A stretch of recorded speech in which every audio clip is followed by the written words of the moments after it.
আমার প্রিয় ও স্নেহের 2025 সালের নতুন বছরের নবম শ্রেণীর ছাত্রছাত্রী বন্ধুরা, আশা করি তোমার সবাই ভালো আছো। আজ আমরা যে বিষয়টি নিয়ে আলোচনা করব, নবম শ্রেণীর ফার্স্ট সামারি অর্থাৎ প্রথম পর্যায়ক্রমিক মূল্যায়নের ইতিহাসের কোশ্চেন পেপার নিয়ে। দেখো সরাসরি স্ক্রিনে কিন্তু নবম শ্রেণীর ফার্স্ট সামারি অর্থাৎ প্রথম পর্যায়ক্রমিক মূল্যায়নের ইতিহাসের কোশ্চেন পেপারটা দেখতে পাচ্ছ। ফুল মার্কস আমাদের রয়েছে 40 আর সময় তোমাদের রয়েছে 1 ঘন্টা 30 মিনিট। একে দাগে রয়েছে সঠিক উত্তর নির্বাচন করে লেখো যে কোনো 6টি, প্রতিটি প্রশ্নের মান 1 করে 1 × 6 = 6। প্রথম, বিপ্লব আগে ফ্রান্সের রাজা ছিলেন 14 লুই, 15 লুই, 16 লুই, 18 লুই, তবে 16 লুই। তাহলে বিপ্লবের আগে ফ্রান্সের রাজা ছিলেন 16 লুই। ফ্রান্সের সম্পত্তির করের নাম কি? গ্যাবেল, টাইলে, টাইদ, মেটাইল, তবে টাইলে। তার ফ্রান্সের সম্পত্তি করের নাম হচ্ছে টাইলে। ফ্রান্সকে ভ্রান্ত অর্থনীতির জাদুঘর বলে মন্তব্য করেছিলেন ভলতেয়ার, নেকার, 16 লুই, অ্যাডাম স্মিথ, তবে অ্যাডাম স্মিথ। বাস্তিল দুর্গের পতন হয়েছিল 14 জুলাই 1789, 20 জুন 1789, 5 মে 1789, 26 জুলাই 1794, তবে 14 জুলাই 1789। ফরাসি চার্জ আদায় করত গ্যাবেল, টেইলি, কর্ভি, টাইদ, তবে টাইন। ফরাসি বিপ্লবের জনক বলা হয় 16 লুই রুশোকে, ভলতেয়ারকে না নেপোলিয়নকে, তবে রুশোকে। দার্শনিকদের অভিধান গ্রন্থটি রচনা করেন মন্তেস্কু, ভলতেয়ার, রুশো, কেনেউ, তবে ভলতেয়ার। কাকে ইউরোপের মুক্তিদাতা বলা হয়? 16 লুইকে, নেপোলিয়নকে, রুশোকে, ভলতেয়ারকে, নেপোলিয়নকে। কোড নেপোলিয়নে কতগুলি বিধি ছিল? 2277, 2287, 2728, 2278, 2287। বার্লিন ডিগ্রি জারি হয় উত্তরে 1806 খ্রিস্টাব্দে। পোড়ামাটি নীতি অনুসরণ করেছিলেন ইংরেজরা, পর্তুগিজরা, ফরাসিরা, রুশরা, উত্তরে রুশরা। নেপোলিয়ন প্রথমে নির্বাসিত হন সেন্ট হেলেনা দ্বীপে, এলবা দ্বীপে, কার্সিকা দ্বীপে, আইবেরীয় দ্বীপ, উত্তরে এলবা দ্বীপে। 2000 রয়েছে নিচের প্রশ্নগুলির অতি সংক্ষিপ্ত যে কোনো 6টি, প্রতিটি প্রশ্নের মান 1 করে 1 × 6 = 6। গ্যাবেল কি? ফ্রান্সের লবণকরকে গ্যাবেল বলা হয়। কত খ্রিস্টাব্দে ফরাসি বিপ্লব ঘটে? 1789 খ্রিস্টাব্দে। আমি রাষ্ট্র উক্তিটি কার? আমি রাষ্ট্র উক্তিটি হচ্ছে ফরাসি সম্রাট 14 লুই। কে গিলোটিন যন্ত্র আবিষ্কার করে? Doctor Joseph Ignace Guillotine. The Persian লেটার্সের রচয়িতাকে? উত্তর হবে মন্তেস্কু। ফ্রান্সের প্রথম কনসাল কে ছিলেন? Napoleon Bonaparte. কবে কাদের মধ্যে পিরামিডের যুদ্ধ হয়? উত্তর লিখবে 1789 খ্রিস্টাব্দে ফ্রান্স ও ইংল্যান্ডের মধ্যে পিরামিডের যুদ্ধ হয়।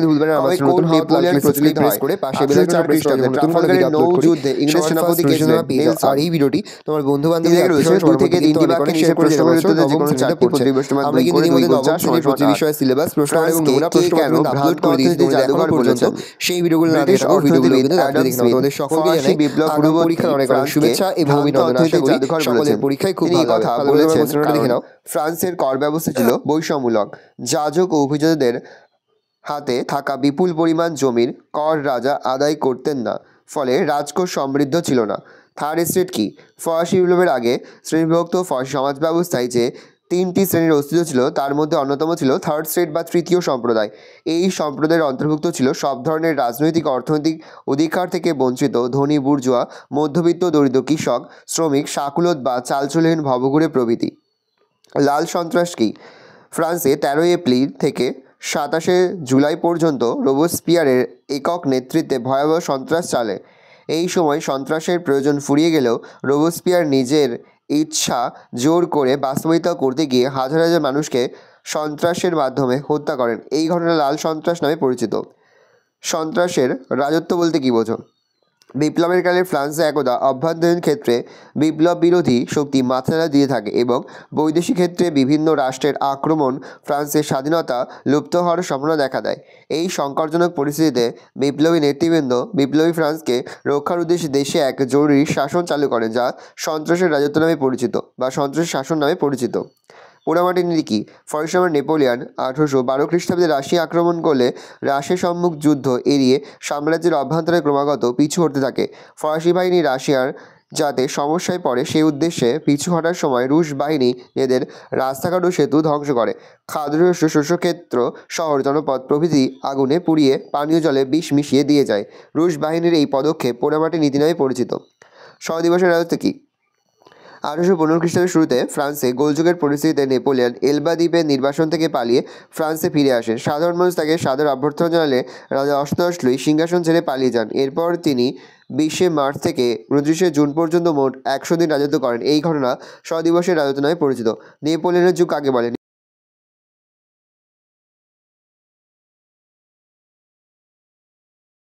বলা হয় বার্লিন ডিগ্রি কি? নেপোলিয়ন মহাদেশীয় অবরোধ ব্যবস্থা কার্যকর করার উদ্দেশ্যে যেসব হুকুমনামা জারি করেন সেগুলির মধ্যে অন্যতম ছিল বার্লিন ডিগ্রি। এতে বলা হয়, ইংল্যান্ড বা তার উপনিবেশগুলির কোনো জাহাজ ফ্রান্স এবং ফ্রান্সের মিত্র বা নিরপেক্ষ কোনো দেশে ঢুকতে দেওয়া হবে না। 2. এসব দেশে কোনো জাহাজে করে ব্রিটিশ পণ্য ঢুকলে তা বাজেয়াপ্ত করা হবে। 4 থেকে 7 থেকে 8টি বাক্যে নিচের প্রশ্নগুলির উত্তর দাও যে কোনো দুটি। প্রশ্নের মান 4 করে 4 গুণ 2 = 8। প্রথম প্রশ্ন খুবই গুরুত্বপূর্ণ। টিকা লেখো বাস্তিল দুর্গের পতন বা বাস্তিল দুর্গের পতন ও গুরুত্ব লেখো। ভূমিকা: ফরাসিরা ষোড়শলুই বুর্জোয়াদের প্রবল চাপে কাছে নতি স্বীকার করে 3 সম্প্রদায়ের একত্রে অধিবেশন ও মাথাপিছু ভোটের দাবি মেনে নেয়। এই ঘটনা ফ্রান্সের সাধারণ মানুষের মনে তীব্র আলোড়ন সৃষ্টি করে। বাস্তিল দুর্গের পতন: 1. রাজার পদক্ষেপ। প্রবল চাপে পড়ে ষোড়শলুই বুর্জোয়াদের দাবি মেনে নিলেও তিনি মন থেকে এই ঘটনা মানতে পারেননি। তিনি প্যারিস ও ভার্সাইয়ে প্রায় 30,000 সৈন্য মোতায়েন করেন। এরপর তিনি জনপ্রিয় অর্থমন্ত্রী নেকারকে পদচ্যুত করলে প্যারিসের উন্মত্ত জনতা হিংসার পথে পা বাড়ায়। রাস্তায় ব্যারিকেড তৈরি হয়। জনতা অস্ত্রের দোকান ও গির্জাগুলিতে লুণ্ঠন চালায়। 2. প্যারিসের পরিস্থিতি: এ সময় খাদ্যের দাবিতে হাজার হাজার মানুষ গ্রাম থেকে এসে প্যারিসের উত্তেজিত সাধারণ মানুষের সঙ্গে মিলিত হলে পরিস্থিতি ভয়ঙ্কর হয়ে ওঠে। সশস্ত্র জনতা সরকারি দপ্তরগুলিতে আক্রমণ চালিয়ে বহু নথিপত্র পুড়িয়ে দেয়, অস্ত্রাগার লুণ্ঠন করে। এরপর 7 থেকে 8,000 মানুষ 1789 খ্রিস্টাব্দের 14 জুলাই কুখ্যাত বাস্তিল দুর্গের রক্ষীদের হত্যা করে দুর্গটি দখল করে এবং বন্দীদের মুক্ত করে দেয়। গুরুত্ব: বাস্তিল ছিল স্বৈরশাসনের প্রতীক। বিনা বিচারে বহু নিরপরাধ মানুষকে এখানে বন্দী করে রাখা হতো। বাস্তিলের পতনে রাজতন্ত্র ও বিদ্যাতন্ত্রের ওপর তীব্র আঘাত নেমে আসে। প্যারিসের শাসন ক্ষমতা বুর্জোয়াদের হাতে চলে যায়। প্যারিস কমিউন গঠন করে তারা প্যারিসের শাসন চালাতে থাকে। উপসংহার: ফ্রান্সের চরম স্বৈরতন্ত্রের প্রতীক বাস্তিল দুর্গের পতন একটা যুগের পতন ঘটায়। ঐতিহাসিক গুডবিন বলেছেন, বাস্তিলের পতনের ঘটনা সমগ্র বিশ্বে স্বাধীনতার উন্মেষকাল হিসেবে চিহ্নিত। পরের প্রশ্ন: ফরাসি বিপ্লবে নারীদের ভূমিকা বিশ্লেষণ করো। 1790 খ্রিস্টাব্দের মাঝামাঝি ষোড়শলুই স্টেট জেনারেল অধিবেশন ডাকলে বুর্জোয়ারা সেখানে 3 সম্প্রদায়ের একত্রে অধিবেশন বসায় এবং সদস্যদের মাথাপিছু ভোটের দাবি জানায়। বিপদগ্রস্ত রাজা বাধ্য হয়ে তা মেনে নিলেও খুব শীঘ্রই মূল্যবৃদ্ধি, খাদ্যাভাব প্রভৃতি ঘটনাকে কেন্দ্র করে তৃতীয় শ্রেণীর লোকেরা বিপ্লবে ঝাঁপিয়ে পড়ে। ফরাসি বিপ্লবে নারীদের অংশগ্রহণ: তৃতীয় শ্রেণীর অন্যতম দরিদ্র নারীরা ফরাসি বিপ্লবে ব্যাপকভাবে অংশ নেয়। 2. 1 পয়েন্ট করে খাদ্যাভাব: 1790 খ্রিস্টাব্দের দ্বিতীয় ভাগে ফ্রান্সের গ্রামাঞ্চলে খাদ্যাভাব চরম আকার ধারণ করে। খাদ্যের দাবিতে প্যারিসে হাঙ্গামা শুরু হয়। এই পরিস্থিতিতে খাদ্যের দাবিতে প্রায় 6,000 মহিলা 5ই অক্টোবর প্রবল বৃষ্টি উপেক্ষা করে মিছিল করে ভার্সাই রাজপ্রাসাদ অভিযান করে। রুড়িচাই ধ্বনিতে মিছিল মুখরিত হয়। লাফায়েতের নেতৃত্বে জাতীয় রক্ষী বাহিনীর 20,000 সদস্য এই মিছিল অনুসরণ করে এগোতে থাকে। 2. রাজতন্ত্রের সব যাত্রা: আন্দোলনকারী নারী 6ই অক্টোবর রাজপ্রাসাদের রক্ষীদের হত্যা করে এবং সমগ্র রাজপরিবারকে বন্দী করে প্যারিসে আসতে বাধ্য করে। ঐতিহাসিক রাইকার এই ঘটনাকে রাজতন্ত্রের শবযাত্রা বলে অভিহিত করেছেন। উপসংহার: ফরাসি বিপ্লবে সে দেশের নারীরা তাদের সক্রিয়তার প্রমাণ দেয়, এ বিষয়ে কোনো সন্দেহ নেই। প্রবর্তন: কোড নেপোলিয়ন আইনসমূহ রচনা: নেপোলিয়নের উদ্যোগে গঠিত কমিশন 1804 খ্রিস্টাব্দে ফ্রান্সের জন্য নতুন আইনসমূহ রচনা করেন। এটি কোড নেপোলিয়ন বা নেপোলিয়নের আইন সংহিতা নামে পরিচিত। আইনসমূহের শ্রেণীবিভাগ: কোড নেপোলিয়নের মোট 2287টি আইন ছিল। এই আইনগুলি মূলত 3 ভাগে বিভক্ত ছিল, যথা: দেওয়ানি আইন, ফৌজদারি আইন এবং বাণিজ্যিক আইন। বৈশিষ্ট্য: কোড নেপোলিয়নের দ্বারা আইনের চোখে দেশের সকল নাগরিকের মধ্যে সাম্য প্রতিষ্ঠা করা হয়। 2. সামন্ততান্ত্রিক অসাম্যের বিলোপ ঘটানো হয়। 3. যোগ্যতার ভিত্তিতে সরকারি চাকরিতে নিয়োগের ব্যবস্থা করা হয়। 4. ব্যক্তি স্বাধীনতার স্বীকৃতি দেওয়া হয়। 5. সম্পত্তির অধিকারকে স্বীকৃতি দেওয়া হয়। 6. ধর্মীয় সহনশীলতার নীতি গ্রহণ করা হয়। ত্রুটি: কোড নেপোলিয়নের বিভিন্ন ত্রুটি ছিল, যেমন: 1. এদের সমাজে নারীর মর্যাদা হ্রাস পায়। 2. স্ত্রীর ওপর স্বামীর কর্তৃত্ব প্রতিষ্ঠা হয়। 3. পারিবারিক সম্পত্তির অধিকার থেকে নারীকে বঞ্চিত করা হয়। 4. শ্রমিক শ্রেণী তাদের অধিকার থেকে বঞ্চিত হয়। উপসংহার: কোড নেপোলিয়ন প্রবর্তনের মাধ্যমে নেপোলিয়ন ফ্রান্সের বিপ্লব-প্রসূত ভাবধারাগুলিকে আইনি স্বীকৃতি দেয়। অবশ্য এই আইন সংহিতার কিছু ত্রুটি বিচ্যুতি থেকেই গিয়েছিল। পরের প্রশ্ন: ট্রাফালগারের নৌযুদ্ধের গুরুত্ব আলোচনা করো বা উল্লেখ করো। ভূমিকা: 1805 খ্রিস্টাব্দে ইংল্যান্ড ও ফ্রান্সের মধ্যে ট্রাফালগারের নৌযুদ্ধ সংঘটিত হয়। এই যুদ্ধে ইংরেজ নৌসেনাপতি নেলসন ফরাসি নৌসেনাপতি ভিলেনলিউভকে শোচনীয়ভাবে পরাজিত করেন। ট্রাফালগারের যুদ্ধের গুরুত্ব। ট্রাফালগারের যুদ্ধের বিভিন্ন গুরুত্ব ছিল, যেমন এক, ব্রিটিশ নৌবহরের শ্রেষ্ঠত্ব। ট্রাফালগারের নৌযুদ্ধ ব্রিটিশ নৌবাহিনী ফ্রান্স ও স্পেনের যৌথ নৌবহর ধ্বংস করে। এই যুদ্ধে প্রমাণিত হয় যে ফ্রান্সের তুলনায় ব্রিটিশ নৌবাহিনী অনেক শক্তিশালী। নেপোলিয়নের স্বপ্নভঙ্গ। সাম্রাজ্যবাদী নেপোলিয়ন সুবিশাল ফরাসি সাম্রাজ্য গড়ে তোলার যে স্বপ্ন দেখেছিলেন তা এই যুদ্ধের পরাজয়ের ফলে ভেঙে যায়। ইংল্যান্ডকে পরাজিত করার বিষয়ে তার স্বপ্ন অসম্পূর্ণ থেকে যায়। ফরাসি নৌবহর ধ্বংস। ট্রাফালগারের নৌযুদ্ধে ফরাসি নৌবহর সম্পূর্ণ ধ্বংস হয়। ভবিষ্যতে ফ্রান্সের পক্ষে ইংল্যান্ডকে প্রতিহত করার সম্ভাবনা বিনষ্ট হয়। মর্যাদা নষ্ট। ট্রাফালগারের যুদ্ধে ফ্রান্সের পরাজয়ের ফলে ইউরোপে নেপোলিয়নের মর্যাদা যথেষ্ট পরিমাণে নষ্ট হয়। ইতিপূর্বে ইউরোপে যে অপরাজেয় নেপোলিয়নের ধারণা গড়ে উঠেছিল তা নিমিষে ভেঙে চুরমার হয়ে যায়। 5 থেকে যে কোনো একটি প্রশ্ন দেওয়ার প্রশ্নের মান 5। প্রথম, ফরাসি বিপ্লবে দার্শনিক দেওয়া অবদান আলোচনা করো। ফরাসি বিপ্লবে দার্শনিক দেওয়া অবদান এবং ফরাসি বিপ্লবের রাজনৈতিক, সামাজিক ও অর্থনৈতিক কারণটা কিন্তু প্রথম অধ্যায় থেকে খুবই গুরুত্বপূর্ণ। অর্থাৎ ফরাসি বিপ্লবের কারণগুলো আলোচনা করো এবং ফরাসি বিপ্লবে দার্শনিকদের অবদান আলোচনা করো। এই দুটি প্রশ্ন কিন্তু ফার্স্ট অধ্যায় থেকে মোস্ট ইম্পর্টেন্ট। প্রথম পয়েন্ট করবে ভূমিকা। দেখুন, আমি মুখে বলছি না, আমি আস্তে আস্তে স্ক্রল ডাউন করতে, তোমরা কিন্তু অবশ্যই ভিডিওকে থামিয়ে বা স্ক্রিনশট নিয়ে কিন্তু সম্পূর্ণ উত্তর তোমাদের খাতায় নোট ডাউন করে নেবে। পয়েন্ট করবে ফরাসি বিপ্লবে দার্শনিকদের ভূমিকা বা অবদান। 1 দিয়ে পয়েন্ট করবে মন্তেস্কু। 2 দিয়ে পয়েন্ট করবে ভলতেয়ার। 3 দিয়ে পয়েন্ট করবে রুশো। দেখেন আমি আস্তে স্ক্রল ডাউন করছি। 4 দিয়ে পয়েন্ট করবে ডেনিস দিদিরো ও দি এলেমবার্ট। 5 দিয়ে পয়েন্ট করবে ফিজিওক্র্যাটস গোষ্ঠী। পরের প্রশ্ন, শেষ পয়েন্ট করে মূল্যায়ন। পরের প্রশ্ন, 1789 সালে ফরাসি বিপ্লবের জন্য রাজনৈতিক, অর্থনৈতিক এবং সামাজিক কারণগুলি আলোচনা করো। এটি কিন্তু এবছরের জন্য মোস্ট ইম্পর্টেন্ট কোশ্চেন। পয়েন্ট করে ভূমিকা। দেখে নাও উত্তরটা খুব সহজভাবে এখানে উত্তরটা লেখা রয়েছে, তোমরা কিন্তু অবশ্যই তোমাদের খাতায় নোট ডাউন করে তোমরা কিন্তু প্রশ্নের উত্তরগুলো মুখস্থ করে ফেলবে। ক দিয়ে পয়েন্ট করবে মেন পয়েন্ট রাজনৈতিক কারণ, তার মধ্যে 1 দিয়ে সাব পয়েন্ট করবে রাজাদের দুর্বল শাসন। 2 দিয়ে পয়েন্ট করবে দুর্নীতিগ্রস্ত প্রশাসন। খ দিয়ে মেন পয়েন্ট করবে সামাজিক কারণে। 1 দিয়ে পয়েন্ট করবে যাজক বা প্রথম শ্রেণী। 2 দিয়ে পয়েন্ট করবে দ্বিতীয় শ্রেণী। 3 দিয়ে পয়েন্ট করবে তৃতীয় শ্রেণী বা থার্ড স্টেট। দেখে নাও। গ দিয়ে মেন পয়েন্ট করবে অর্থনৈতিক কারণ। 1 দিয়ে পয়েন্ট করবে বৈষম্যমূলক কর ব্যবস্থা।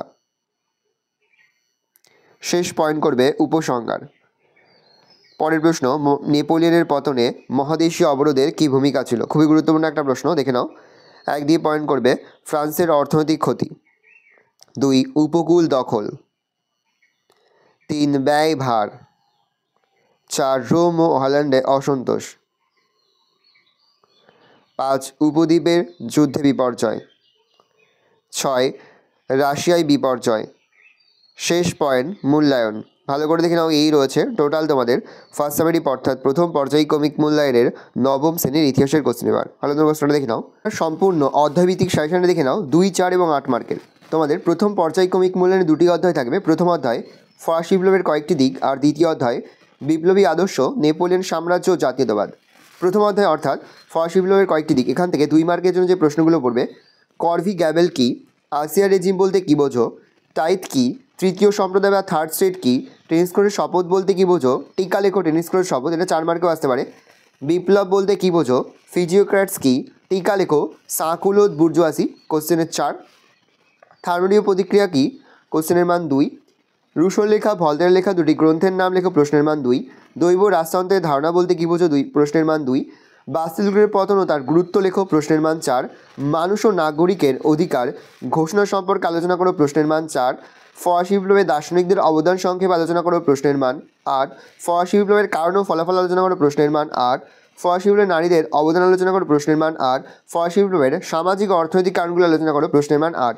ফরাসি বিপ্লবের কারণ ফলাফল যেটা রয়েছে এটার মধ্যেই রয়েছে ফরাসি বিপ্লবের রাজনৈতিক এবং সামাজিক কারণ। তাছাড়া তোমরা পড়বে সন্ত্রাসের রাজত্ব বলতে কী বোঝো, সন্ত্রাসের রাজত্বের কারণ ও ফলাফল আলোচনা করো।